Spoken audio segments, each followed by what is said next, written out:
Good morning. I'm David Skeel, the chairman of the Oversight Board, and I would like to welcome everyone to this public meeting of the Financial Oversight and Management Board for Puerto Rico, which is being held at the Puerto Rico Convention Center and also by video conference. As always, I'd like to ask everybody who's on the video line to cooperate in conducting a productive meeting, including keeping yourself on mute during the video conference. And for those of you who are here with us in the Convention Center, we ask that you mute your phones and other devices. Let me begin with a roll call to see which members are present either on the podium or on the platform or by video conference, starting with Dr. Andrew Biggs. I think we might not have him yet. I believe he will be. Can you hear me? I am here. Yeah, we hear you now, Andrew. You're a voice coming from the ceiling. So Andrew Biggs is here.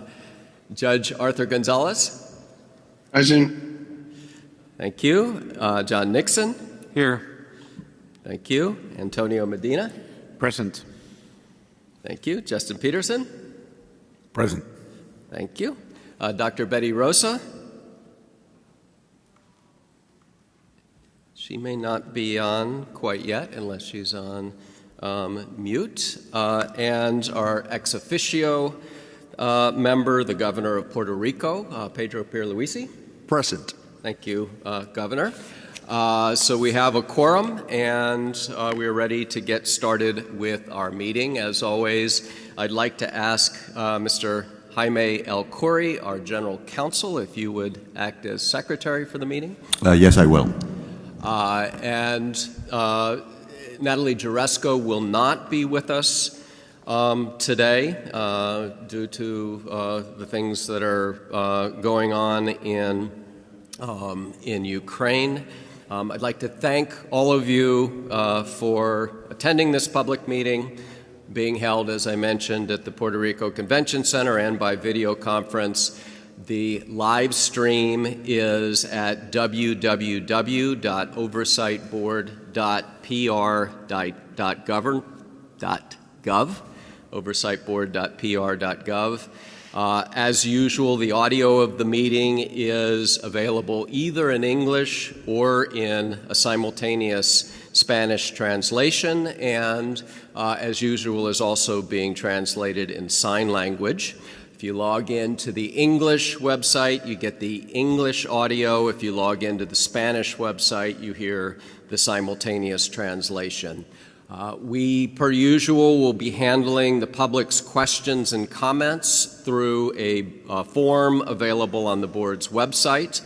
So if you want to electronically submit a comment to us, go to the website, fill out the form, include your name and any questions or comments, and we will subsequently promptly answer your question or respond to your comment on our website after the public meeting. For those of you who are here, if anybody would like to make questions or comments, we'll have time for that at the end of the meeting. Before we get started, I'd like to recognize the presence of a couple dignitaries with us in addition to the governor, Omar Marrero, Secretary of State and Executive Director of FOMB, always wonderful to see you, and Dr. Edwin Gonzalez, who is Executive Director of HTA, which will be a focus of today's meeting. Thanks for coming as well. We have a relatively short, although important, agenda today. We will begin with the approval of the minutes from the previous meetings and executive sessions. We'll do administrative matters, and then our two main items on the agenda today. The first is the fiscal year 22 amended Commonwealth budget presentation. And then we will do the amended HTA 2022 Fiscal Plan presentation, and then finally we will have a comment period towards the end. So starting with the first order of business, which is approving the minutes, we'll be hopefully approving the minutes from the last public meeting, which was on January 27. We'll also be approving minutes from executive sessions. Those executive sessions were February 11, February 13, February 18, and February 24. Are there any questions about the minutes or comments on the minutes? Can somebody move for approval of the minutes? I don't know if Dr. Biggs is there. Or actually, I guess this is not Dr. Biggs's standard. So Justin has moved to approve the minutes. Will someone second? Second. Second. I will ask for a voice vote, first asking for all in favor to say yes, then asking for any opposed to say no, and then finally asking for any abstention. So starting with those in favor, would all in favor please say yes? Yes. Yes? Yes.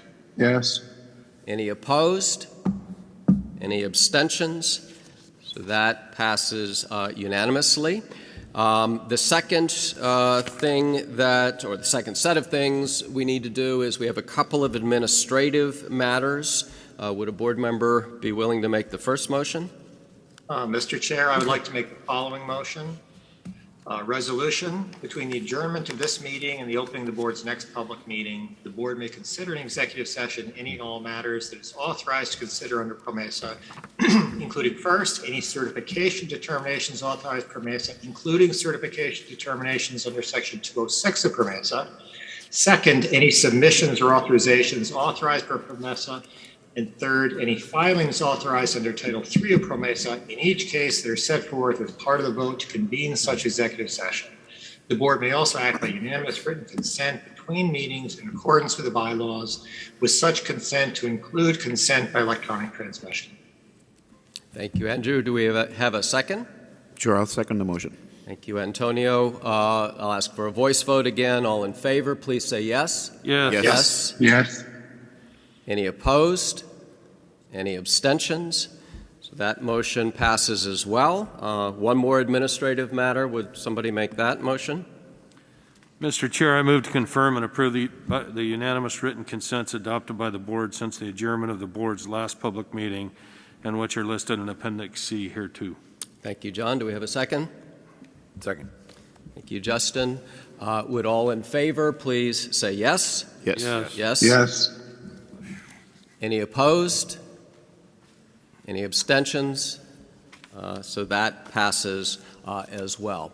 Now, turning to the main two topics for today's meeting, we'll start with the Commonwealth budget presentation. During our last public meeting, this 2022 fiscal plan was updated to reflect the confirmation of the plan of adjustment. As probably everybody in this room knows, the plan provides a framework to significantly reduce Puerto Rico's debt, to preserve and protect pensions, and to pave the way for Puerto Rico to emerge from bankruptcy.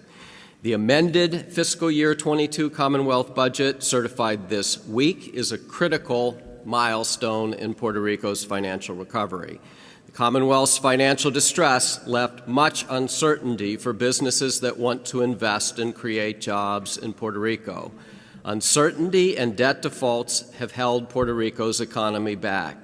Businesses can now invest with the confidence that the fiscal crisis is coming to an end. This budget moves Puerto Rico forward sustainably. We have seen in other municipalities and other public financial distress situations that when the entity came out of bankruptcy, economic growth regularly, almost invariably returns.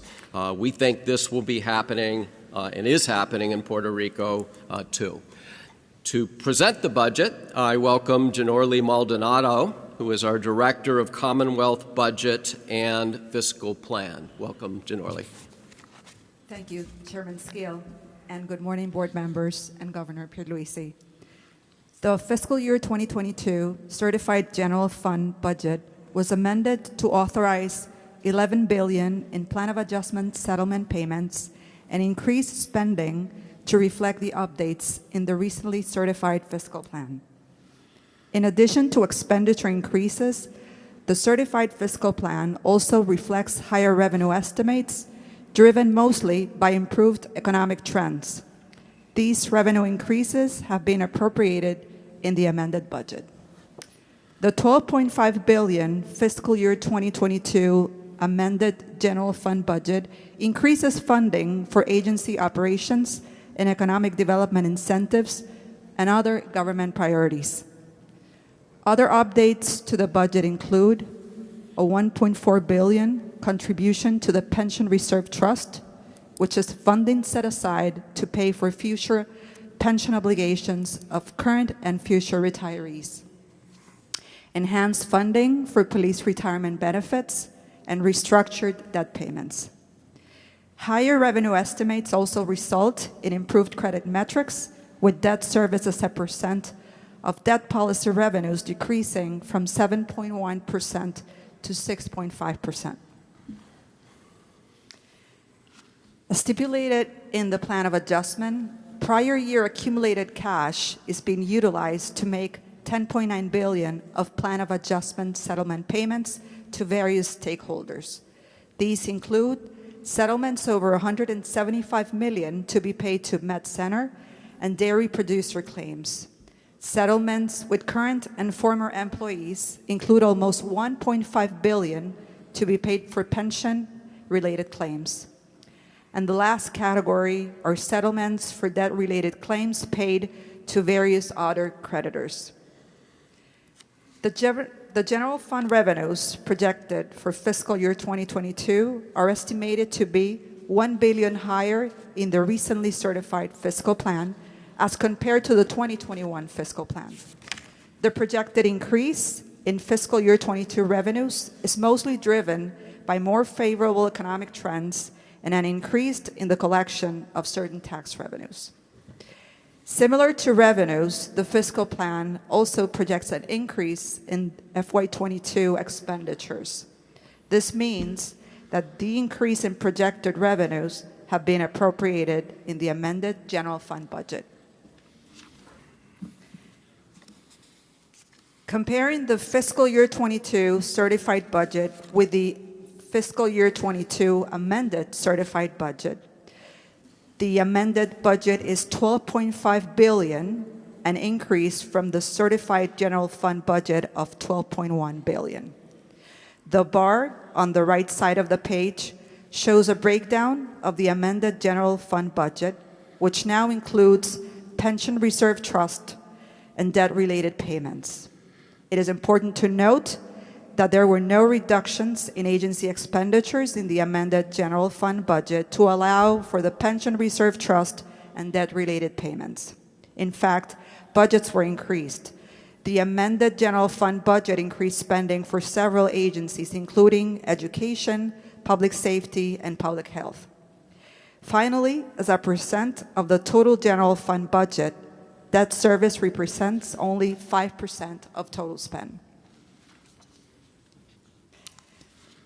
This page highlights the most significant changes from the fiscal year certified general fund budget of $10.1 billion to the total fiscal year 22 amended general fund budget of $23.4 billion.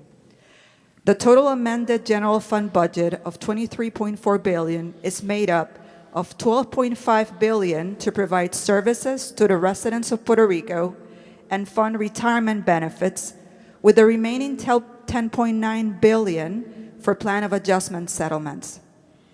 The increase from $10.1 billion to $12.5 billion primarily consists of increases for both agency operations and economic development incentives, $1.4 billion in contributions to the Pension Reserve Trust, enhanced funding for police retirement benefits, and restructured debt payments. The plan of adjustment settlement payments are funded by prior year accumulated cash paid to various stakeholders. The amount of debt service Puerto Rico has to pay under the plan of adjustment is affordable. As you can see in the chart, it represents less than 7% of debt policy revenues in fiscal year 2022 fiscal plan. This is an improvement as compared to the 2021 fiscal plan, which was just over 7%. The decrease is primarily driven by improved economic trends. In addition, a new debt management policy will help make sure future debt issuances are also sustainable. This concludes my presentation. Thank you, Janorli. As I mentioned at the outset of the presentation, this budget is another stepping stone in the path to Puerto Rico's economic recovery. And it's worth reflecting on everything that got Puerto Rico to this point. This really is a step forward in my view. Do any board members want to make comments? Antonio Medina? Thank you, Chairman. And I'd like to make the comments in Spanish. Sure. Buenos días a todos. Good morning to all. This vote that we've made today, it's one of the most important votes for the fiscal board in its history, because we're approving the first budget that it's balanced from the 4 budgets that are necessary for the board to finish its functions in Puerto Rico. We want to thank the governor and also the House and the Senate, Mr. Fernandez, and the President of the Senate, Dalmau, and the member of the legislature for working with us through the last year. We reached a certified budget on May-June from last year. We worked together for the law that allows the bonds exchange on October from last year. And also with today's decision, we are a step near for Judge Swain from Title III, or Judge from Title III, I'm sorry, certifies adjustment plan, and Puerto Rico can finally come out of the bankruptcy. I feel very proud of this achievement. It's been very hard work and teamwork, and it shows that we can work together to manage and achieve a better future for Puerto Rico. When Puerto Rico comes out of the bankruptcy, we'll be able to reactivate our economy, to bring new investment at a much lower cost compared to what we have today. And the truth is, the process that we are finishing today with approval of this budget and with the decision estimated for March 15 by the judge for this adjustment plan, we can assure that Puerto Rico is out of the bankruptcy and heading towards a new future. Thank you, Antonio. Other comments from the board? Mr. Chairman, I'll just echo my comments that this is a big step for the Commonwealth, and I'm really happy that things are improving. I mean, debt service hasn't been paid here for several years. I know that the bondholders will be happy to receive money, and I think Puerto Rico can be happy too that we've reached an agreement that's affordable for the residents here in Puerto Rico going forward. And I think it's a very strong, balanced approach, and I'm really pleased to see that the economy is rebounding and starting to trend in a positive direction, and we just look forward to working together with the government to continue to build a strong, financially strong Puerto Rico.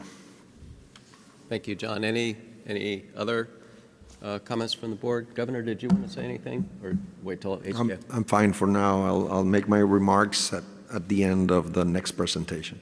Excellent. Thank you. So let's now turn to Infrastructure Director Alejandro Figueroa, who will be presenting the amended HTA 2022 fiscal plan. Welcome, Alejandro. Thank you, Mr. Chairman. And good morning, board members, Governor Pierluisi, Secretario Marrero, and Executive Director Gonzalez, and members of the audience. Today, we would like to provide an overview of the 2022 fiscal plan for the Puerto Rico Highways and Transportation Authority, also known as HTA, certified by the Oversight Board on February 21st, 2022. The 22 fiscal plan puts HTA significantly closer to exiting Title III while providing historic levels of capital investment for the island's transportation system. These investments will improve road condition, enhance safety, alleviate congestion, and support sustainable economic growth across Puerto Rico. The Certified Fiscal Plan achieves these overarching objectives in three main ways. First, Certified Fiscal Plan advances a comprehensive transformation of Puerto Rico's transportation sector. This reform separates toll, non-toll, and transit assets, enhancing the efficiency and accountability so that services are provided effectively. Increased efficiency and accountability leads to better and greater investments, ensuring road maintenance and construction work is delivered on time and on budget. Second, the Certified Fiscal Plan calls for the execution of a capital investment program of historic proportions. If properly executed, HTA has the opportunity to improve the condition of the roads and bridges across the island and break away from its current performance, which places Puerto Rico second to last across the U.S. jurisdictions. Investments are supported by an unprecedented level of federal funding, $6.3 billion over 30 years, thanks to the enactment of the new bipartisan infrastructure law. Certified Fiscal Plan further encourages HTA to maximize federal funding opportunities and proactively pursue and secure federal discretionary funds for an additional $90 million per year and up to $1.5 billion in CDBG-DR grants set aside for transportation.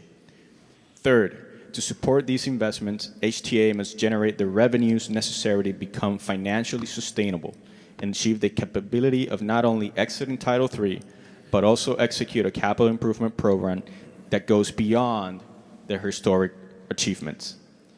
To achieve this, Certified Fiscal Plan requires HTA to implement various measures, including adjusting its toll fares, revising its toll fine policies, and reducing operational inefficiencies. Fiscal measures proposed in the plan will generate a cumulative $6 billion in additional revenues over the next 30 years. Approximately 80% of these revenues will come from actions focusing on optimizing revenues. First, 3-year toll fare catch-up adjustments, followed by modest inflation-based increases in toll fares, are necessary to keep up with growing expenses and enable investment in the highway system. Second, optimization of toll collection with new technology to improve reliability and experience for drivers. And lastly, increases in toll fines to ensure the system incentivizes and rewards those who comply with prompt payments. Implementing these measures are not only aligned with best practices, they are critical to enable HTA to exit Title III and respond to Puerto Rico's needs. HTA may propose and implement alternate means or approaches for generating revenue, provided such means or approaches achieve the same level of aggregate revenue per year as those reflected in the Certified Fiscal Plan. Otherwise, HTA must implement the measures outlined in the Fiscal Plan. Certified Fiscal Plan also advances the transportation sector reform, a collaboration across HTA, Department of Transportation, AFAF, and the Oversight Board, to put Puerto Rican citizens at the center of infrastructure development, unlocking improvements in safety, congestion management, and sustainability. The reform pursues the reorganization of transportation assets into mode-specific entities with clear mandates, with toll roads under management of a new separate toll management office within HTA, non-toll road maintenance and construction responsibilities consolidated within HTA, and transit assets consolidated within PRITA, a dedicated transit authority. Certified Fiscal Plan enables HTA to deliver capital investments of historic proportions over the next 30 years, projecting annual investments of $444 million per year over the next 5 years, well above HTA's performance over the prior 4 years.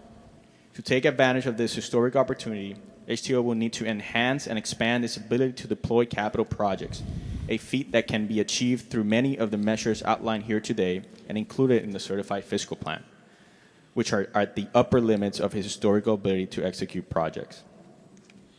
In conclusion, taken together, HTA's Certified Fiscal Plan provides a roadmap for HTA to exit Title III while investing in transportation system at levels that exceed those previously seen. By implementing the measures required by the Fiscal Plan, HTA will be well-positioned to execute historical capital investments, repay its debt, enhance its collaboration with other transportation agencies to ensure Puerto Rico citizens and visitors have access to safe, well-maintained roads, and a modern, efficient, and accessible transit system. Thank you. Thank you, Alejandro. Are there questions or comments from the board? Any board members? Anybody any board members who are online? I think the governor wanted to make a few remarks. Yes. Thank you, Mr. Chairman. As we all know, last month's confirmation of the Commonwealth Plan of Adjustment was an important moment for Puerto Rico that will have a generational impact on our people. My administration does not take lightly the immense responsibility and economic opportunities that the Commonwealth's plan provides.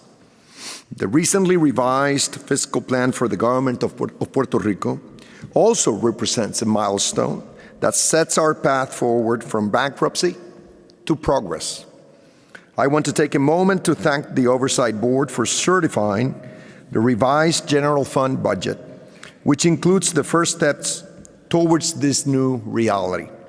I must add that eliminating the legislature's proposed pork barrel was the right thing to do. The certified budget facilitates the implementation of the plan of adjustment, allows the government to comply with the confirmation order, ensures a dignified retirement to policemen, and provides for other expenditures necessary to propel Puerto Rico forward. As I have stated before, my administration is committed to doing the work necessary to see the plan through to completion, all while maximizing its benefits for the people of Puerto Rico. As we approach the plan's implementation period and Puerto Rico's exit from its Title III proceedings, we have already begun the important task of focusing our efforts on the future economic development of Puerto Rico. Critical to that pursuit is ensuring that Puerto Rico's roads and highways are safe, in good condition, and facilitate efficient transportation. On that ultimate goal, I believe the board and the government are in full agreement. As governor of Puerto Rico, I am well aware of the urgent need to continue the work of improving the island's roads. And we agree that HTA must maximize the amount of federal funds it receives, while quickly deploying them so that results can be realized immediately. An expedited contract approval process by the board for utilizing federal funds will be critical to making that a reality. My administration responsibly evaluates and adopts any and all good ideas, including those proposed by the Oversight Board, which benefit the people of Puerto Rico. Although occasionally we have some differences of opinion on how new measures should be implemented, my administration is committed to implementing every action that truly benefits Puerto Rico. Our differences with the board on certain measures included in HTA's certified fiscal plan are not in the strategic objective itself, but in our approaches on the best way to achieve it. Contrary to the perspective that some members of the board have shared publicly in recent weeks, my administration does not make decisions based purely on political considerations and expediency. We base our decisions on facts, scientific analysis, and the advice of subject matter experts with the best experience and knowledge available. That is why our January 2022 HTA fiscal plan submission to the board included a study performed by one of the world's largest independent transportation consultants on the impact of toll increases and bi-directionality on our toll facilities. That study was based on real-world conditions unique to Puerto Rico, including the idiosyncrasies of an island that is 100 miles by 35 miles and where the use of interstate highways is more prevalent due to a lack of other non-toll road options in many regions. On February 22nd, the board certified a new fiscal plan for HTA, but the government received the financial model it is based upon last night. To our surprise, we noticed that the toll revenue projections in the newly HTA certified fiscal plan increased by approximately $605 million as compared to the May 2021 fiscal plan. Based on the certified May 2021 fiscal plan's revenue projections, our January 2022 fiscal plan submission to the board concluded that an 8.3% increase in toll rates is not necessary because updated revenue projections, which incorporate the results from the independent study as well as additional toll optimization measures, provide higher revenues during the term of the new HTA fiscal plan than the revenue projections included in the May 2021 fiscal plan. We requested the model underpinning the February 22nd certified fiscal plan in order to conduct a thorough analysis that will enable us to review and better understand the financial underpinnings of the certified fiscal plan for HTA. We look forward to reviewing the model from the board, which again, we got last night. Notwithstanding the fact that we will complete a careful analysis of the board's newly certified fiscal plan for HTA, when analyzing the burden of transportation costs, we must take a holistic approach. In Puerto Rico, transportation-sourced revenues are collected from both gasoline taxes and tolls. Puerto Rico's gas tax is already the third highest among all U.S. jurisdictions, and the average toll per mile is higher than 83% of all other U.S. jurisdictions on an income-adjusted basis. A complete analysis on the prudence of imposing higher rates and taxes requires that we account for each of these transportation costs and adjust them for income levels in Puerto Rico. In addition, a toll increase does not affect all drivers in the same way. Cross-island commuters will be disproportionately affected by higher rates. For example, after the 8.3% increases in each of the next 3 years, as currently contemplated by the board, by 2024, a resident of Gurabo who goes to San Juan for work every day would see his toll costs increase from $2.50 to $3.18, representing a 27% increase of 68 cents. A resident of Ponce, on the other hand, who goes to San Juan for work every day would see her toll costs increase from $4.25 to $5.40, representing, again, a 27% increase of $1.15. If it is not already clear, let me reiterate. The government and the Oversight Board are aligned on the ultimate goal and final objective of optimizing HTA operations and revenue generation to support the highway system in Puerto Rico. Our differences lie in how we get there. My administration remains steadfastly committed to getting HTA out of bankruptcy by the end of this year, notwithstanding our differences in approach. However, in doing so, we cannot implement measures that will affect the viability of HTA itself, its assets, or its users. As Puerto Rico's governor, I will always seek solutions that ensure safe roads for our residents and businesses and provide for efficient transportation to drive economic development. If we can achieve similar results without the need to impose such large toll increases, then logic and duty call on both the Oversight Board and the government to explore those alternatives.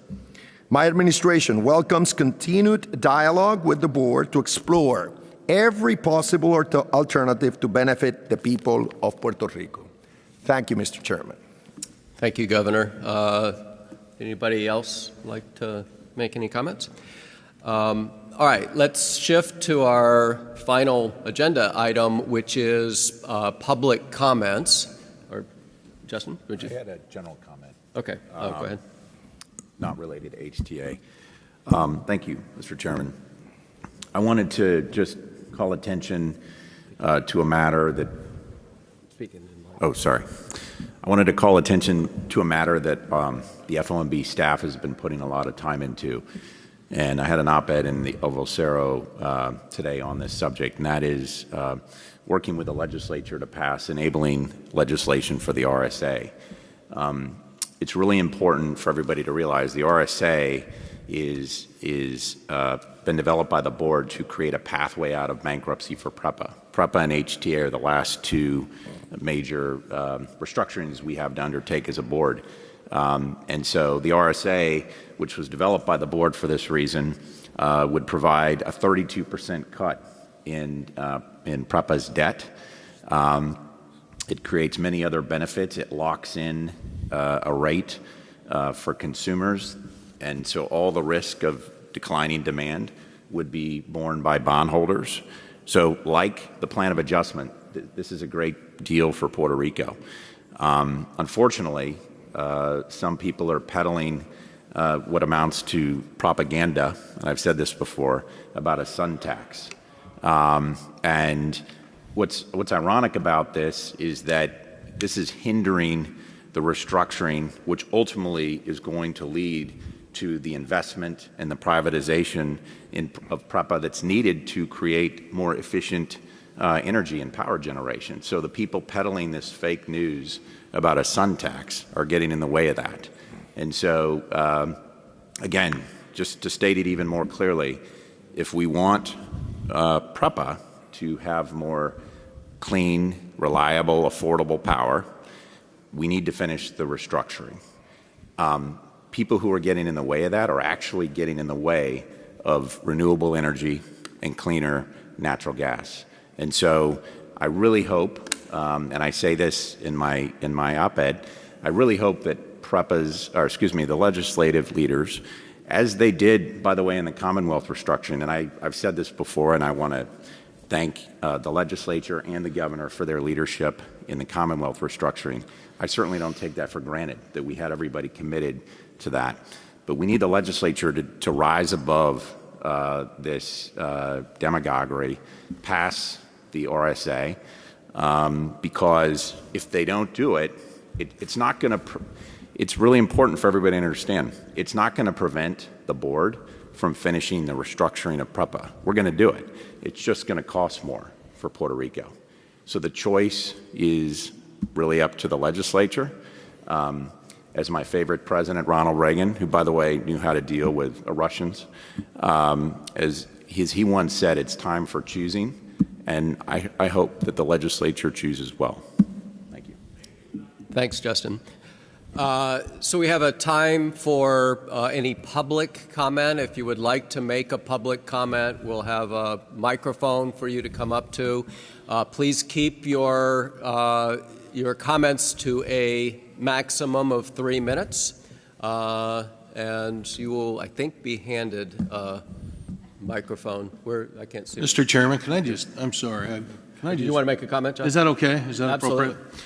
You know, one of the things that, and I appreciated the governor's comments on HTA, one of the things I want to just keep in perspective is that I don't think the tolls have been increased since 2005 on the road system here in Puerto Rico. I mean, that's 17 years ago. And so when you're looking at percentages and percentage increases, yes, they're huge, and yes, they're going to have an impact on the public.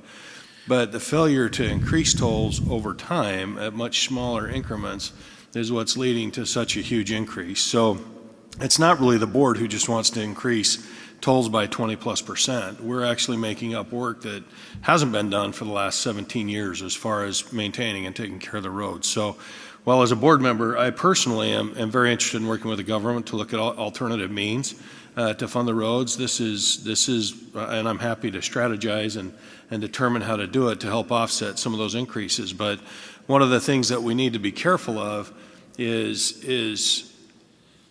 as we increase revenues and as we have to pay back debt and as we take care of pensions and as we, give different salary increases and those types of things, we need to make sure there's a corresponding revenue or decrease in expenses that are offsetting, right? We can't just continue to spend money without the offsetting revenue. And so I'm personally, this is something I get. I've been in government for many years, balanced many budgets, and something that personally I would love to work with the government on. If you don't like the approach, we're certainly open to other approaches. But at the end of the day, we've got to have an offsetting entry. If we don't like something, we've got to figure out how to offset that with revenue or reduction in expenses. But I think hopefully, as most states will do, they'll put in some sort of an automatic escalator in different things like toll rates, because at the end of the day, if you wait for so long in between toll increases, yes, it does add up to a very significant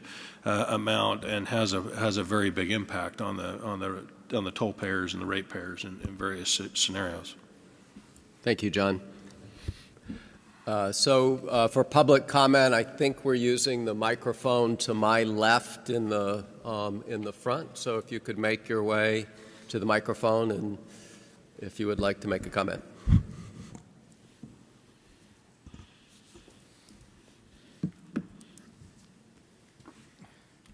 Good morning, Mr. Chairman, Governor Pierluisi, members of the board. My name is Ramon Luis Nieves. I am an attorney and former senator and chairman of the Senate's Committee on Energy. I'm here to denounce the restructuring support agreement between PREPA and its bondholders. Every version of the RSA that I have seen since 2015 contains significant rate hikes. The rate hikes of the RSA will destroy any possibilities of furthering economic development in Puerto Rico now and in the future. The PREPA RSA may be good for vulture funds, but it is a disaster for the people of Puerto Rico. The RSA will hide under a rug forever the fundamental problem of PREPA's debt. From what I have studied throughout the years, I'm convinced that all of the debt issued by PREPA since 2010 was incurred illegally. In 2010, the government of Puerto Rico caused PREPA to authorize 8 bond issues in an amount close to $4 billion. 8 préstamos por $4,000 millones en un solo año. Another bond issue was done in 2012 for $650 million, and the last one in 2013 for $673 million. Since 2010, everyone at the table, the government, the bondholders, all of the consultants had to be aware that PREPA will never be able to repay such debt. There are several reports that have already studied the illegitimate debt incurred by PREPA since 2010. Reports from Cobra and Kim to this fiscal board, from the legislature of Puerto Rico in 2015, and others describe numerous irregularities and fraud in the process of issuing PREPA's debt. I urge this Fiscal Control Board not to rush with ratifying the PREPA RSA. It is critical that you welcome a serious public process to audit PREPA's debt. The House of Representatives recently passed Resolution 563 to do just that. I'm convinced that a serious and public audit of PREPA's debt will provide the Control Board with the leverage for obtaining much better terms from bondholders on an amended RSA. Ratifying the RSA as it is will make you complicit of perpetrating a fraud and a crime against this and future generations of Puerto Ricans. Thank you. Thank you very much. I'll just say a couple of words by way of response. One is, as you noted, we did look at the debt very carefully of PREPA and of the Commonwealth and of other entities. Spent a year, Cobra and Kim spent a year investigating and producing a report. And the debt that was problematic, we challenged. With respect to the PREPA debt, there are some issues with some parts of the debt, but we concluded that it could not realistically be simply wiped out, that some of that is going to have to be repaid. The RSA, which is a deal to repay some of that debt, has some very, very significant benefits, which we've already talked about a little bit today and talked about elsewhere, and I'd be happy to talk about more. So I'll stop with that. Does anyone else want to say anything? Okay. Next comment or question?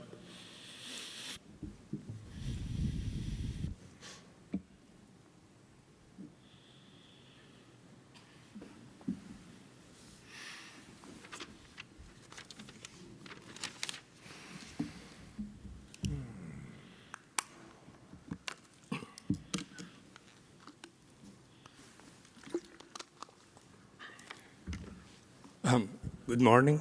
My name is Victor Gonzalez, and I'm speaking here on behalf of the 4,000 employees of Windmar Renewable Energy and the over 10,000 employees who are involved in residential solar and renewable energy in Puerto Rico. My heart goes out to the people of the Ukraine. The RSA failure since 2014 is your insistence that it's only your way or the highway. The public policy of a democratically elected government cannot be trampled under by self-serving liberators. All I ask, as I have been constantly asking this board since the 2017 meeting at the Powerhouse's office with the mediation team, is a seat at the table for those who represent distributed generation from renewable sources. You can repeat it, write it, proclaim it 1,000 times, but natural gas is not a renewable energy source. And when you put a charge on solar autoconsumption, what is referred commonly as a tax on the sun, you are not making the PREPA-LUMA monopoly over electric generation more financially sound, reliable, or resilient. All you are doing is a futile, cavalier ploy to destroy any other way but your way. You have consultants and staff judgment. You have no business judgment. All I ask is a seat on the room where it happens. The bondholders have never had a claim on self-generated renewable energy. If all stakeholders sit as we briefly did in 2017 at the table, a solution will be found. Please stop your obstinacy and please stop insulting those who have a different opinion from you. I am no demagogue. I do not do propaganda, and my only agenda is the agenda of a businessman who believes in public policy and who thinks public policy of a democratically elected government should be respected. Okay? Thank you very much. Thank you, Mr. Gonzalez. Sure. Thank you, Mr. Gonzalez. I just want to say again that this notion of a sun tax is fiction. Anybody who is attached to the grid would be, which is their choice, would be part of the transition fee. The transition fee is also locked in at a rate that puts all the risk on bondholders. So this notion of a sun tax is fiction. It doesn't exist. There's no sun tax. It is propaganda. And unfortunately, it's getting in the way of a restructuring which would lead to investment in PREPA into more efficient fuel sources. So that's it. Thank you, Justin. Any other?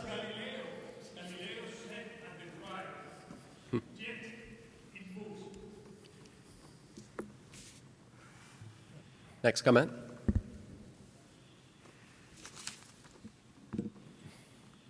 Good morning. Good morning. Okay to take this off? Yeah, absolutely. And thank you for the opportunity to provide public comment today. My name is PJ Wilson. I'm the Executive Director of SESA, the Solar and Energy Storage Association of Puerto Rico. We represent companies that manufacture, sell, install, and maintain solar and battery systems of all sizes here, from residential, solar, industrial, microgrid, commercial, all the way up to utility scale projects. I'll get straight to the point this morning. We want to see PREPA emerge from bankruptcy soon. In order for that to happen, we view it as imperative that the 2019 version of the RSA be renegotiated to result in a new paradigm, which is both politically possible and legal. Now, what do I mean by that? First, what is politically possible? Polling shows over 90% opposition amongst Puerto Rico voters to assessing new charges on solar generation specifically for the purpose of paying PREPA debt. The party platforms of both major parties in the last governor's election repeated multiple times opposition to solar taxes. The legislature, in addition to the legislature passed last November Concurrent Resolution 19 unanimously in the House and unanimously in the Senate, expressing strong rejection of the 2019 RSA and citing its inclusion of solar taxes as a central reason. Simply put, the 2019 RSA appears politically impossible, with the solar taxes as a central concern. What is legal? Well, per Puerto Rico Law 17, it includes an express prohibition on any new charges being assessed either directly or indirectly on customers' own generation of renewable energy. What is a solar tax? The solar industry, not just here, but universally everywhere, refers to any government-imposed fees that raise the cost of solar ownership as solar taxes. Included in the 2019 RSA are new charges on customer self-solar generation, which many people refer to as a solar tax. We oppose solar taxes because they would lower the rate of life-saving battery storage and solar on the island. So what do we want? It's important to be clear. We are saying that solar customers should pay fees on any kilowatt hour consumption based on their net consumption from the power grid.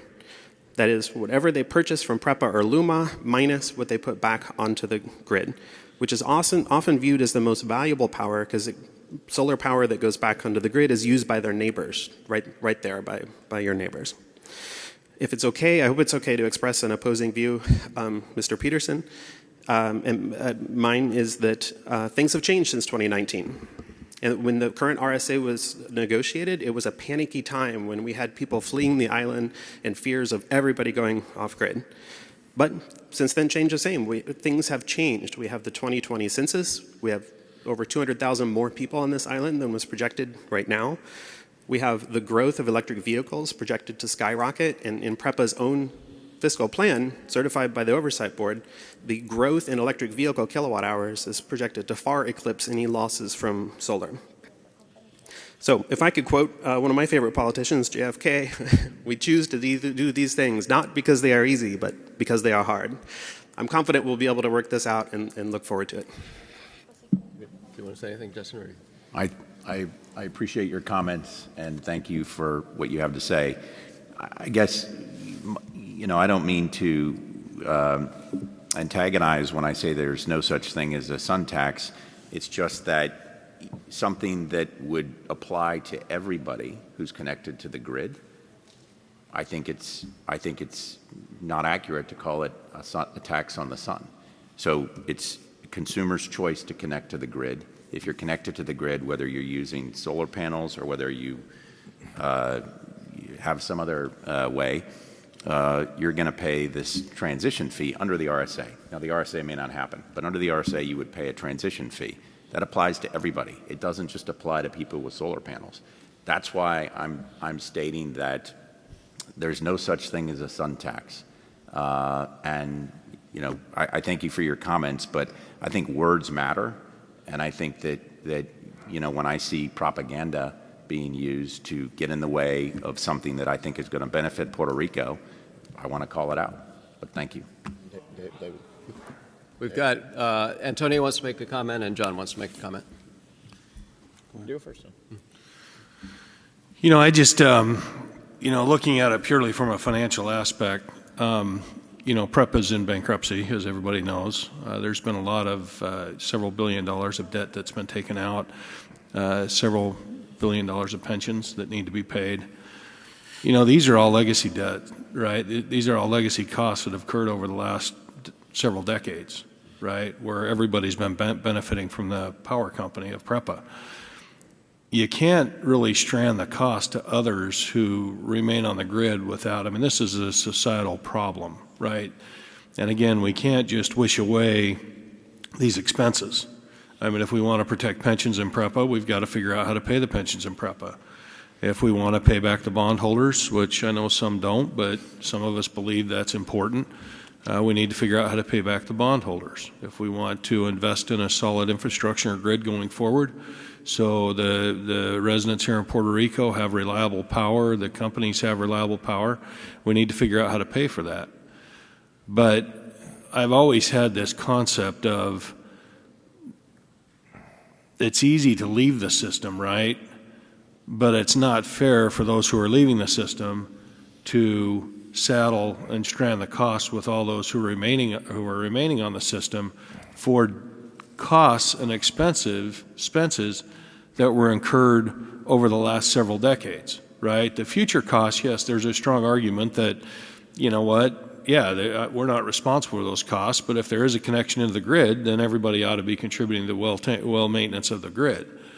But it's one of those things that, yes, it's real easy to say, you know what, I don't want to pay that cost, so I'm going to leave and saddle that and strand those costs on everybody else. That's not how it works.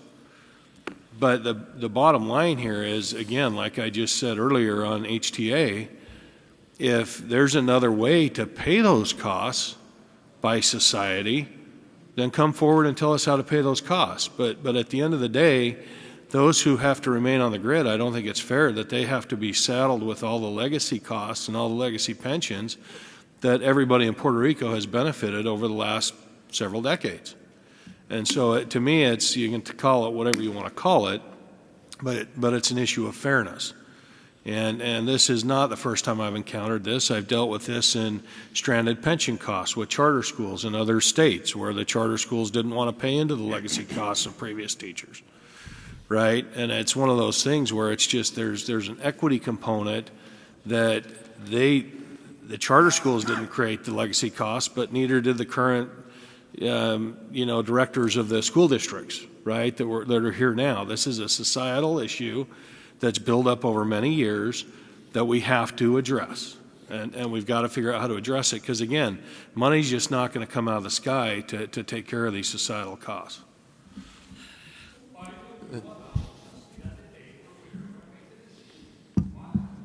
Antonio? Well, thank you very much, Mr. Chairman.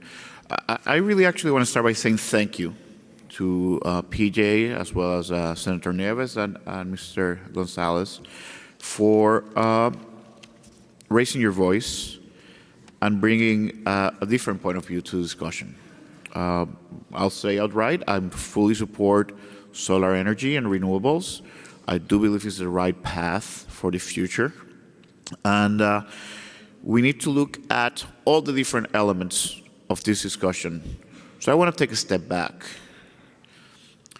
The issue here is we have a bankrupt utility that not only owes close to $9 billion to bondholders, fuel line credit lenders, unsecured lenders, suppliers, but also it has a way underfunded pension plan with a liability of near $4 billion. So we're talking about close to $13 billion in debt that has been, there have been no payments to these creditors since 2015. So there's a significant amount of money that the consumers of energy in Puerto Rico have actually saved over the last 5-6 years because there has been no payments or no service to this debt. Now, how do we find a solution that supports all different constituencies equally? It's very hard. But the real issue here is not everybody in the economy can afford solar. There's people out there that will not have the financial resources to put solar panels on their roofs. There's people out there that are not going to be able to put panels in their roofs because perhaps they live in a building and they don't have the space to put solar in their roofs. Because they don't have a roof, they're living in a multi-level building. And my big concern is, how do we find a solution that helps everybody? The legislature right now has the RSA on their hands, and we're hopeful, as Justin said, that they will approve it.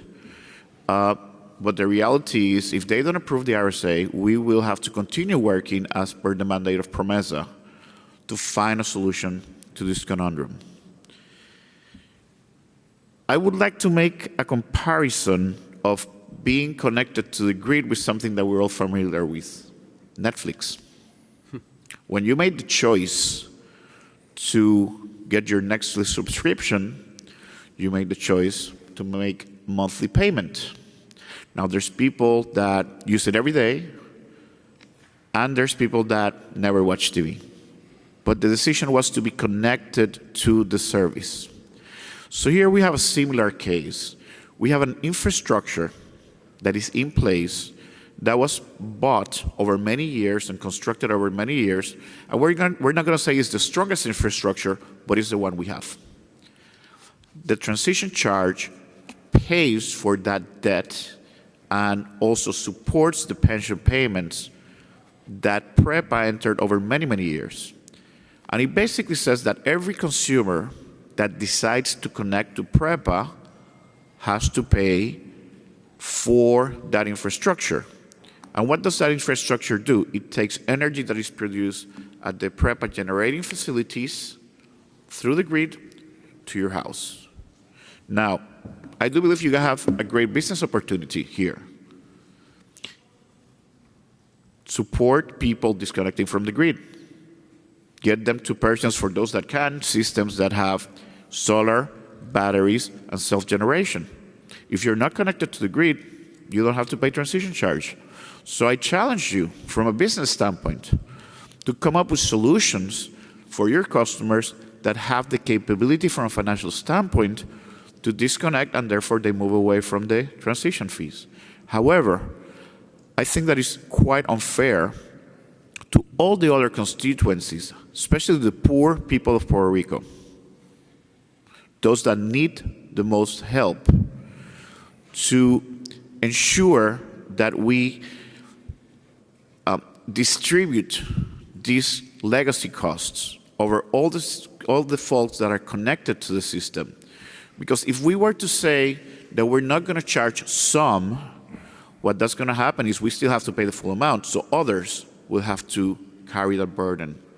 And unfortunately, we cannot side with one or the other. We need to look at all the different constituencies, all the different consumers, and try to find solutions that allow us to do our mandate, which is to take PREPA out of bankruptcy, find ways to repay that debt, but ensuring that we provide the best possible outcome for the consumer of the utility.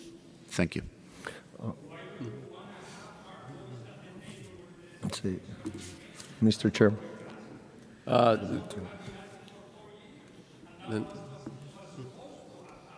Thank you, Mr. Gonzalez. We thank you for your comments. We hear your concern. Mr. Governor? Yes, I'll be brief. Actually, I agree that we have to revisit the RSA that was struck a couple years ago. I also agree that we are at a different juncture, like P.J. Wilson was saying, given everything that is happening in terms of, among other things, electric vehicles and demand that we were not expecting to have back then. I agree with that. I also agree that anybody who connects to the grid needs to pay a fee for that, everybody. And finally, I agree that other than paying a fee for being connected to the grid, consumers of PREPA or PREPA's successor should be paying a rate based on the power they draw from the grid, not based on the power that they generate on their own, regardless of the source of the energy involved. That's where I stand. So that's why we need to find a solution to this issue you're raising, and that's why we need to also take another hard look at the deal the board struck in principle back then when the RSA was drafted or proposed. Any other thoughts? Thank you. Could I 30-second closing Sure. statement? Thank you for all your input. Everyone's perspective is valid and important. A couple of points, Mr. Peterson. The choice to be connected to the grid in Puerto Rico, I don't think is a choice. There are lots of states that have actual choice between different utility companies, but here it's a monopoly. So there's only one power company, and the choice to go to be connected or not connected is, well, everyone that I know that is connected to the grid with solar is still interconnected. I think our view is that it's not a fair choice to say it's easy to just disconnect from the grid. That's your business opportunity, Peter. I believe that you should find a business opportunity there and make it work. Sure, hear you, absolutely. Mr. Nixon, one of the points that you made was the fairness of who's been using the grid and who should pay for the grid. I just urge us to think open about, well, what's going to happen in the future? If we're going to have lots of electric vehicles paying, is it fair that they pay? Let's say Tesla opens up a new gigafactory and consumes lots of energy in the future. Is it fair that they pay? All of these things probably should go on the table. And what is being paid, the PREPA debt? Maybe I'm mistaken, but my understanding is that up to 82% of it was just borrowing to pay interest upon interest, and only 18% of it went to actual infrastructure costs. Last comment, these things are hard to figure out. They're really hard to figure out. What is fair is something that I have been part of multiple rate increases where I'm from in Missouri, where you have lots of stakeholders. You have industrial stakeholders, low-income advocates, the public, the council, the government buildings. What is fair is really hard to figure out and when you don't have rate design experts at the table.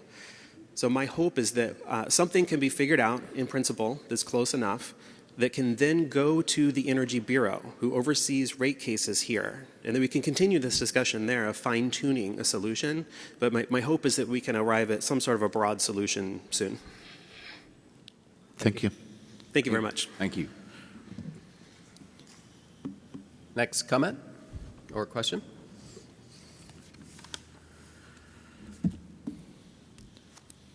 Mr. Chairman, members of the board, my name is Scott Heimberg. I'm a partner at the law firm of Aiken Gump, and we represent Cobra Acquisitions and its parent, Mammoth Energy. As many of you know, Cobra has 2 contracts with PREPA for the restoration of power on the island. Cobra performed that work under the worst of conditions, and according to third-party validators such as the RAND Corporation, they did the work well and at a reasonable cost. Power was restored largely due to Cobra's efforts.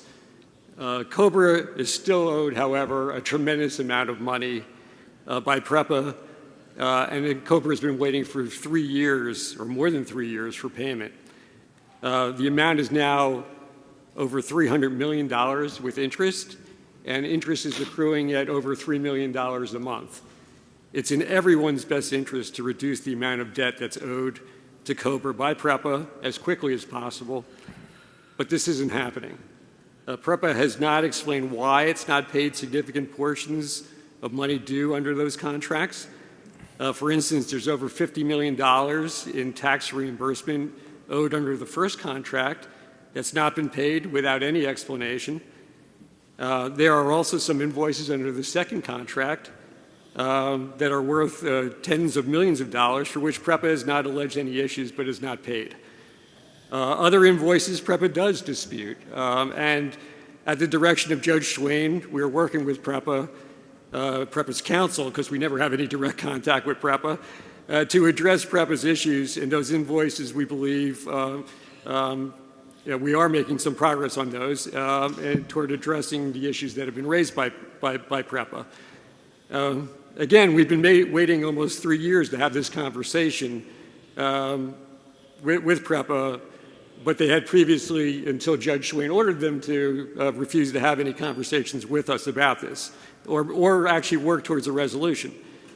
However, even with the progress that we think we're making with PREPA's counsel now, we're now hearing two bases for not paying us, which are new and appear to frustrate our efforts directed by Judge Swain. First is PREPA claims it does not have the money to pay the more than $50 million that I mentioned in tax reimbursement under the first contract. This money is for post-petition work that Cobra did, and to my knowledge, there's been no representation in court or anywhere else that PREPA does not have the funds to pay those contract debts, but we're hearing now that they don't have the money to pay even that. Second, we are hearing that PREPA is telling the board that it can't pay Cobra because FEMA has directed that it not pay Cobra. Based on my 35 years of experience in government contracting and grants, such direction from FEMA is very unlikely, as it would be directly interfering in a contract between PREPA and Cobra. And again, Cobra has that contract directly with PREPA, not through FEMA. And more important than my opinion on this is that FEMA has denied giving such direction when asked directly by members of Congress. And lastly, on that point, there's been no statement that's been made in court by PREPA's counsel that FEMA has directed it not to pay Cobra the money that's owed. What we're looking for today is ground truth, and we're hoping to get that from the management board. And therefore, we have three requests. The first, can the board verify that PREPA does not have the funds to pay its contract debts, including the $50 million that I mentioned, but a lot more? Secondly, we respectfully request that the board look to PREPA to produce evidence of FEMA's direction that they can't pay Cobra the money that's owed. Such evidence must be in writing, and we ask that information, if it exists at all, be made public so we can stop dealing with rumors and address the actual facts on the ground. And then lastly, we ask that the board designate someone who can work with us to follow up with additional questions and additional information. Thank you very much. Thank you. And I hear your specific questions. I'm just going to make a couple of general remarks about the Cobra contract and the situation with PREPA. As you know, we're aware of the situation that Cobra finds itself in. It's our understanding that Cobra has been paid almost $1.1 billion of the 1.3. Your numbers were a little bit different, I think, because of interest, billed to PREPA for hurricane reconstruction. It's also our understanding that the remaining unpaid amounts are either under appeal with FEMA, under initial review by FEMA, or still subject to review and reconciliation by PREPA and Cobra, including $90 million that are awaiting final FEMA approval and payment. We believe it's important to allow FEMA to conclude its reviews and for Cobra and PREPA to complete the process of reconciling what's left of the invoices. It is our hope that once these processes are complete, the amounts that are due by PREPA to Cobra will in fact be paid in full. We're not in favor of not paying amounts that are validly due and owing. Can I say something? Yeah, so Justin wants to say something, and then Arthur Gonzalez, I think, wants to say something. Thank you, Mr. Chairman, and thank you, Scott. I didn't catch your last name. Heimberg. Heimberg, for making these remarks today. As some of you know who follow me on Twitter, I've called attention to this matter because I think it's important that PREPA be held accountable. Just so everybody understands, and I had the opportunity to have lunch with Artie Strela, who's the CEO of FEMA, or of Mammoth in D.C. one day. He came to see me. So after the hurricane, when Puerto Rico needed help, they called these guys. And they, on a moment's notice, deployed people to help bring emergency restoration to the grid. And they were paid some, but not all. And PREPA continued to run the meter and ask a lot of this company, who swung into action and did what it was contracted to do, and they haven't been paid. And so I agree with everything our chairman said, that we want to work with FEMA and work with the process and make sure that everything that deserves to be paid is paid. But I just want to underscore for everybody what these guys did. And I also want to underscore that something that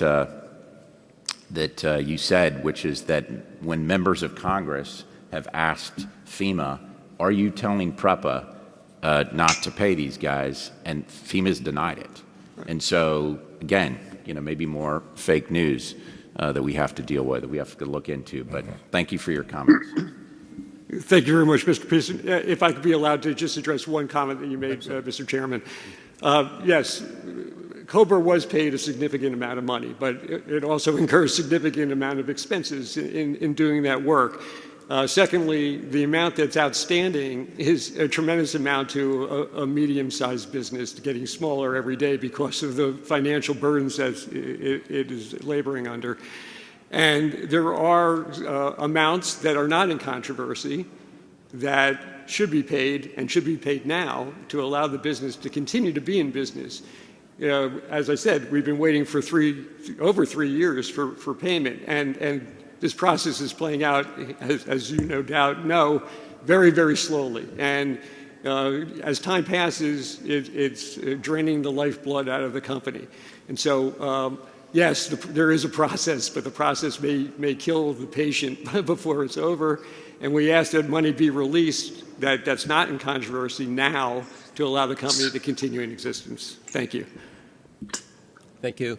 Arthur, did you want to say something, or do you want me to? Yeah, just briefly, but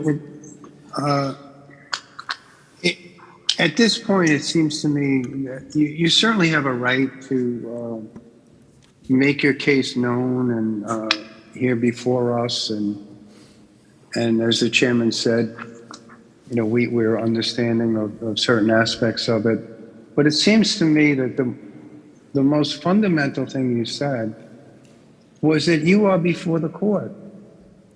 And if your grievances are not being addressed, it's not clear to me why you're not going back to the court and ask the assistance of the court to address these issues. Yeah, the short answer to that question is that we have, and it's just taking longer than we have to wait. And therefore, we brought this issue to the board. Thank you, Mr. Hemrick. Thank you. Thank you. Any other? I guess we have one more comment.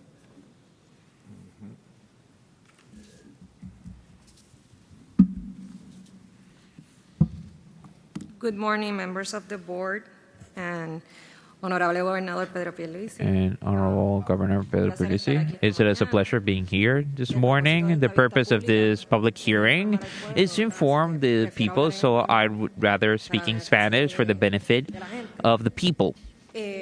My name is Maritalia Padilla Rodriguez. I am the Director of Public Policy for the Hispanic Federation in Puerto Rico.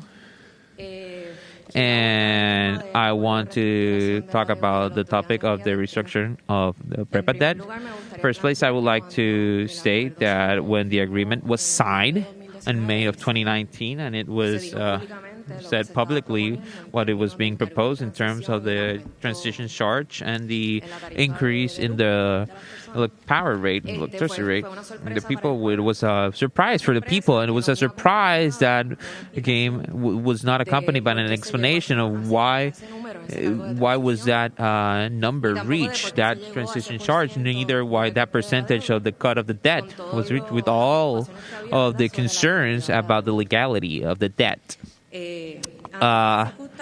Before this circumstances, after long processes, but I want to say for the record that on April 12, 2021, last year, Hispanic Federation and other organizations, allies, and that collaborate, we sent a letter to the Oversight and Management Board through precisely the portal of the board, which is the mechanism of sending comments.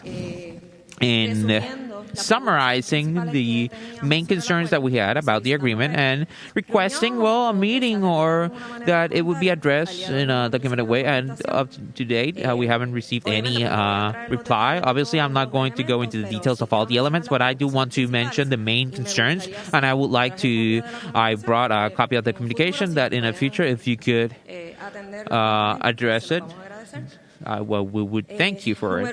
Number one,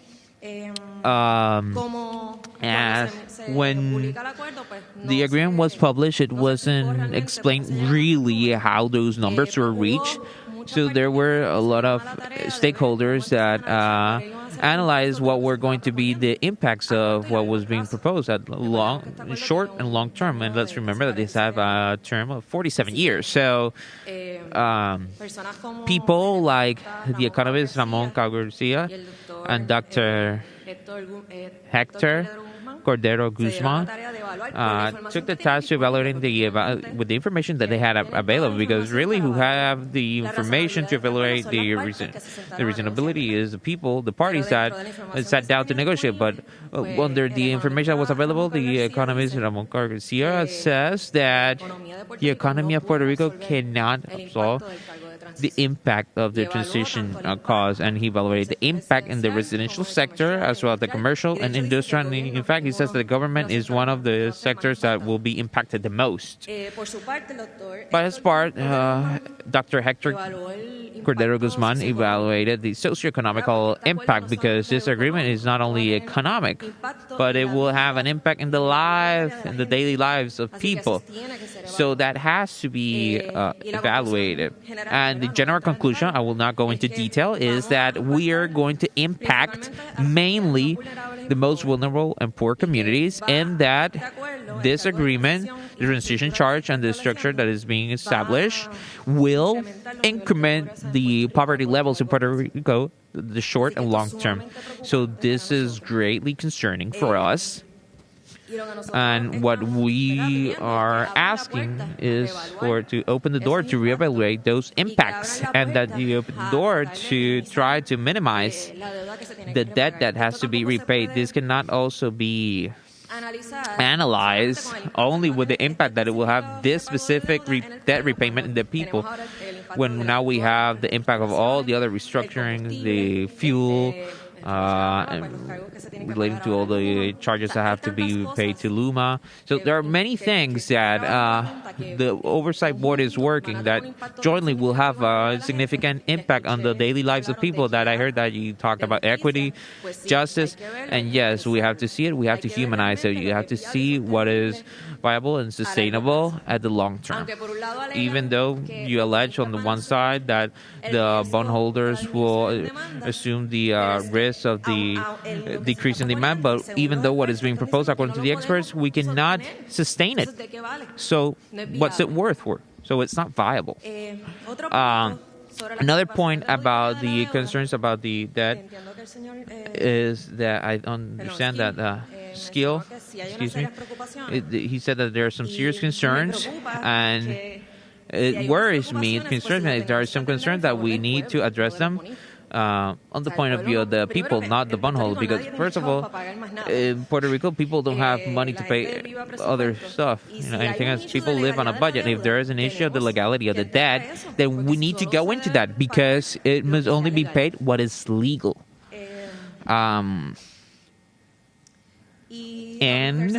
third, another point about the transition charge that will apply between other renewable sources as well as the solar.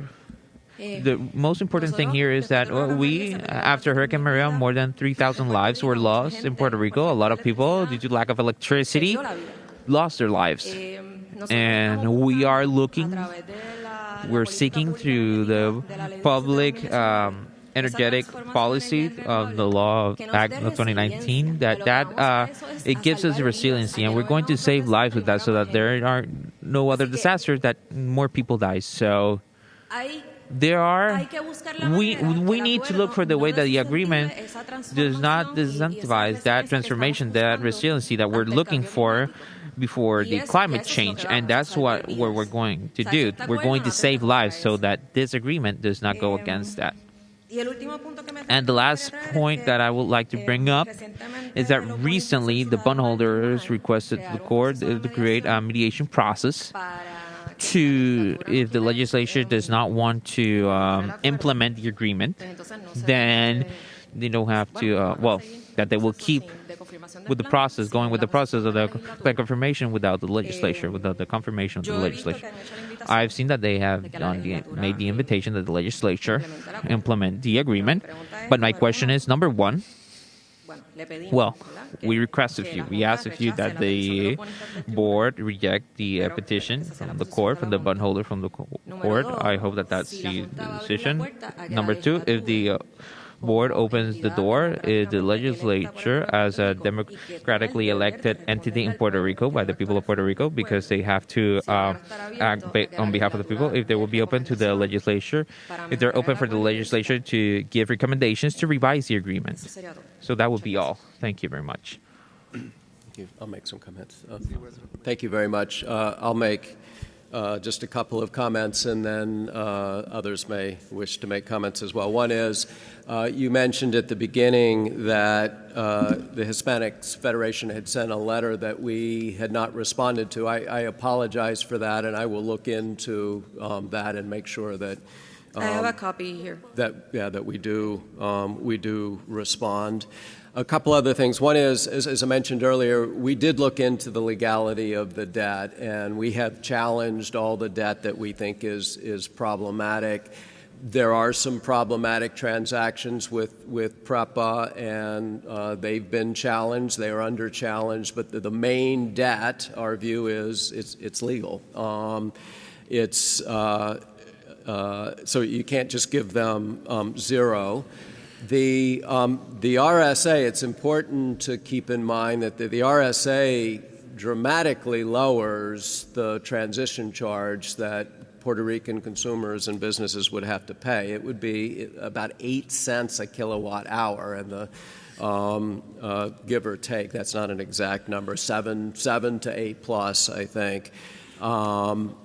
Under the RSA, it's much lower than that. I wish it were even lower, but it's much lower. It's in the 2s and then goes up to the 4s. And then just finally, I'll say, completely agree on what a tragedy the problems with PREPA's performance were before and after the hurricanes, and that making sure there is a resilient, reliable, affordable electricity company is absolutely essential. And there has been great progress, in my view, on that, but there still is a way to go.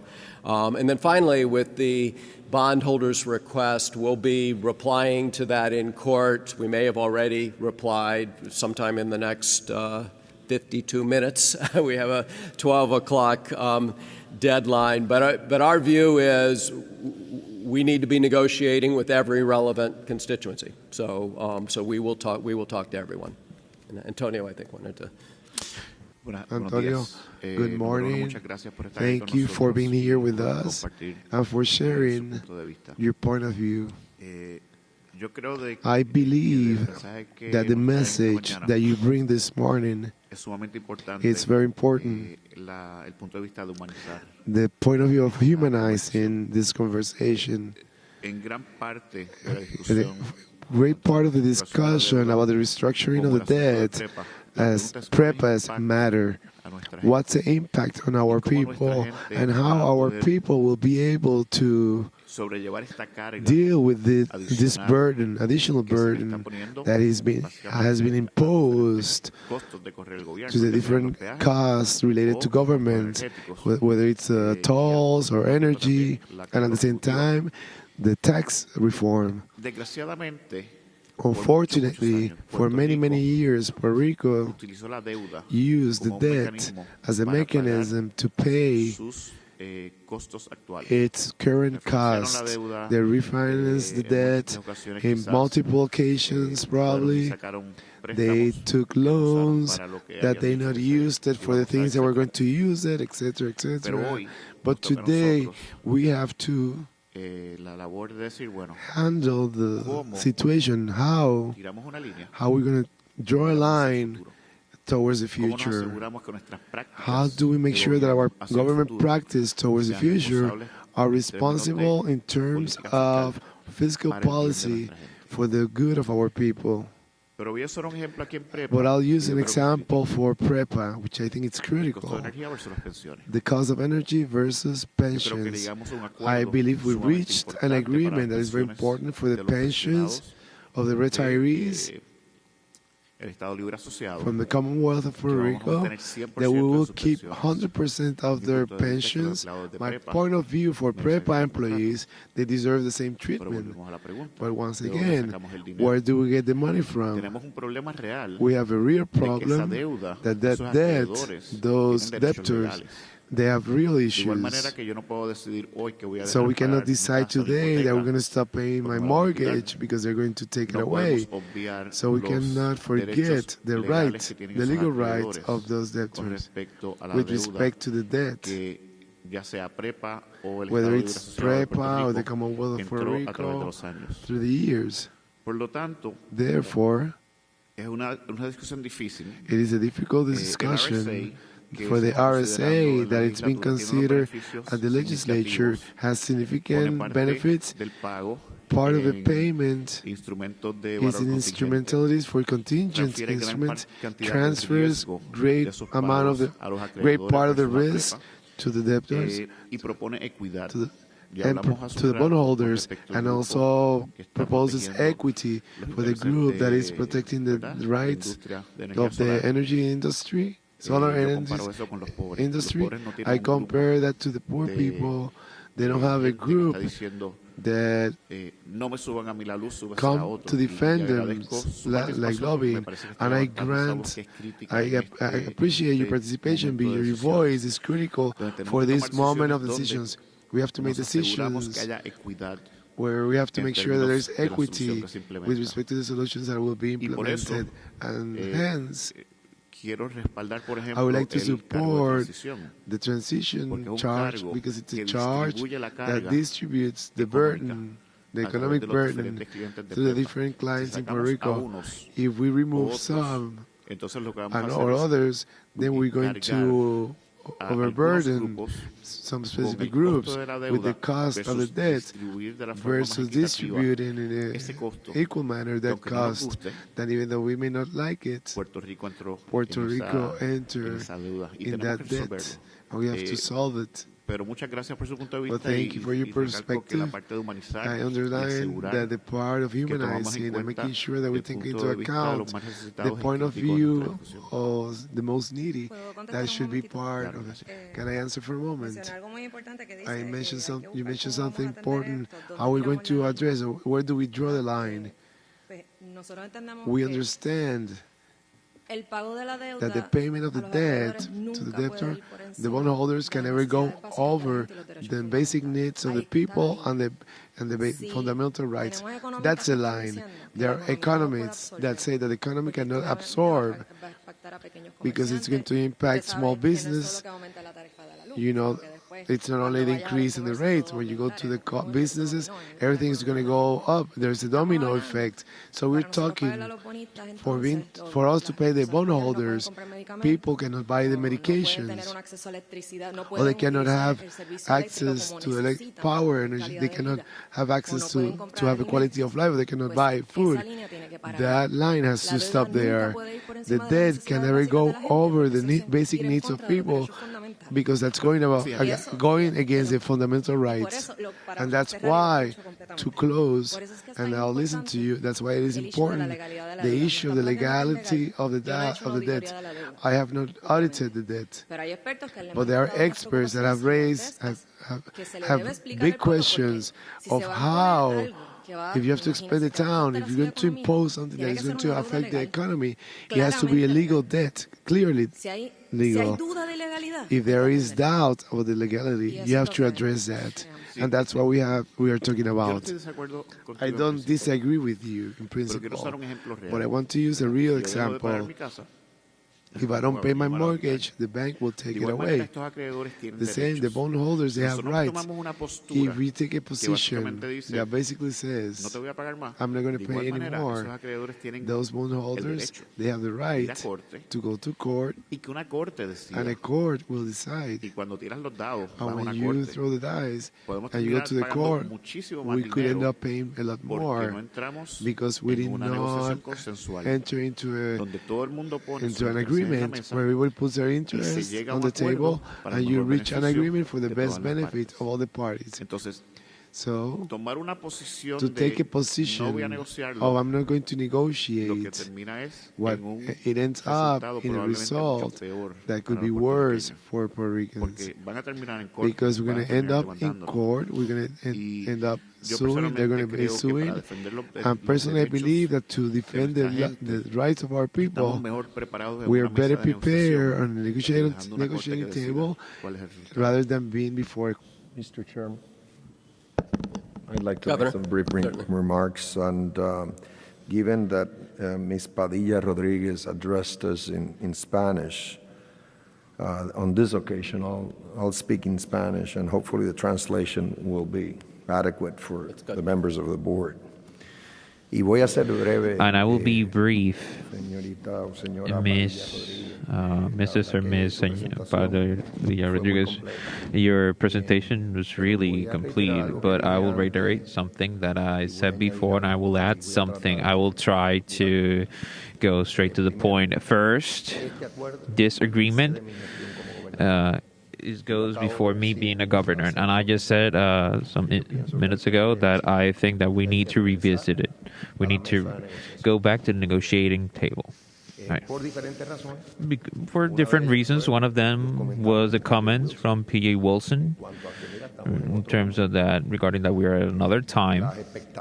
The expectations or the estimates of the demand that PREPA was going to have in the future 3 years ago are not the same as today, as they are today. And possibly they might be even more positive.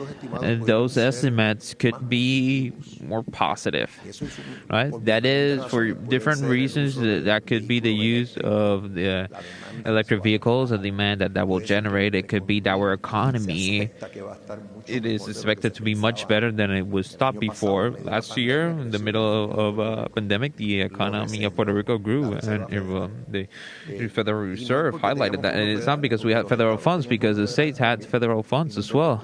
And we had the lowest unemployment rate in 10 years. So some things are happening here that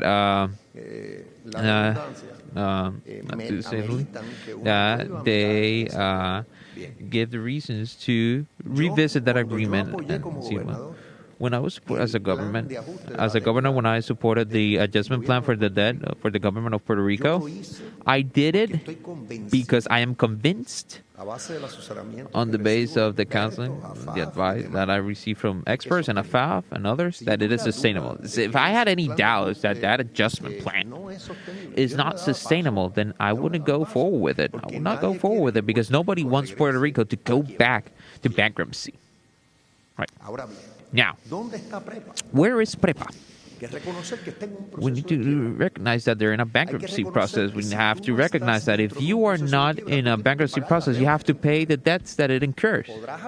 You could allege that the debt is illegal and fight with the people that lend you the money, but you have to prove it in a court. And there are some documents, there's admissions that they have the rights to those who bought those bonds. And I'm not defending them, but if there is an illegality, you have to prove it. In the process, in the bankruptcy process, those topics go into collation, and they go there. The adjustment plan went in there too, and when you see the adjustment plan, what was paid through each type of bond, you see that the bonds that were impregnated by the possible illegality was paid much less for them. If we had to wait to litigate all of that, God knows where that would end up, because that you allege the illegality does not necessarily mean that the court will say that you're right. So we have to manage this with very carefully. I am already telling the members of the board here that we had to sit down again and negotiate. Yes, it is correct, your point, so that this is sustainable.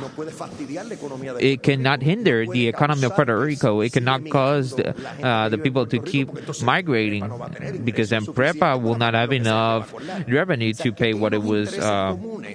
There are some common interests, because even those who lend PREPA, which this is now really these are entities that have bought those bonds. It's not the same bondholders who originally bought those bonds. But those who lend to PREPA doesn't want PREPA to go down, because then they will not receive the payment. And PREPA, on the other hand, has to ensure that what they agree to pay is something that is sustainable. And how is it sustainable? That it will have enough customers, which are the people of Puerto Rico, paying them the tariff, the rate that they impose. So, I appreciate a lot your statement. I hope that it causes that nobody here ends up being tied up to the RSA, as they call it in English, that was signed, and that we have an aperture. You mentioned that we have to oppose to a possible mediation in the federal court.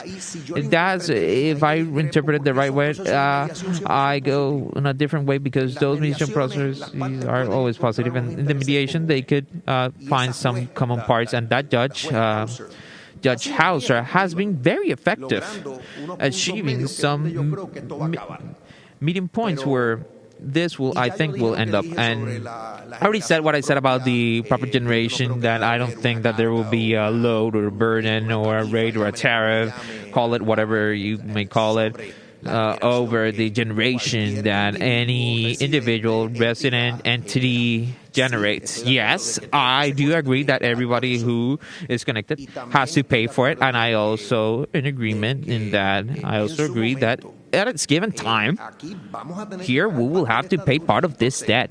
So, the last thing that I'm saying, that I will say, is that we have to maintain this negotiation running, because we cannot think that the Judge Taylor Swain basically will leave this bankruptcy case where PREPA has not paid $1 for more than 5 years ago, open or pending per secula seculorum. There has to be a movement from both parties, and I will be really on it, because I have inherited this. But I appreciate your statement very much. Thank you very much. I would like to make two last clarifications.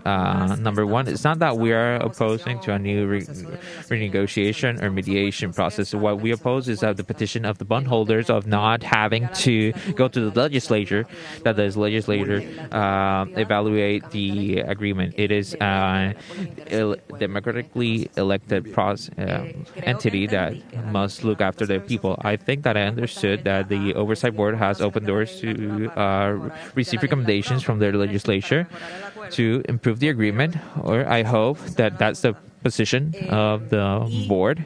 And briefly, I think that the best evidence to prove an illegality of the debt is an independent auditing that would have the clear evidence under any court about the illegality of that debt. Thank you very much for listening, and have a good day. I think that's the end of public comments, and so I think we've come to the end of our meeting, or almost the end of the meeting. I'll note that for the reporters who are here or online, we'll have, as usual, a press conference a few minutes after the end of the meeting. So I move that we adjourn the meeting. Mr. Chairman, can I just make a comment real quickly?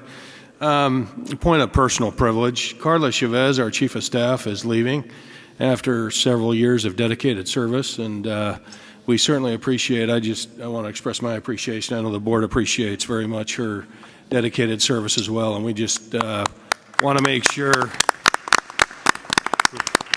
We just want to make sure, as an unpaid volunteer board, that we rely heavily on our staff, and we really appreciate her dedicated service and the service of all of our team. We can't see if she's blushing or not because she has her mask on. Thank you, John. Do we have a? We can talk after Mr. Gonzalez. Do we have a second to the? Second. All in favor, please say yes. Yes. Yes. Any opposed, say no. The meeting is adjourned. Thank you. Thank you.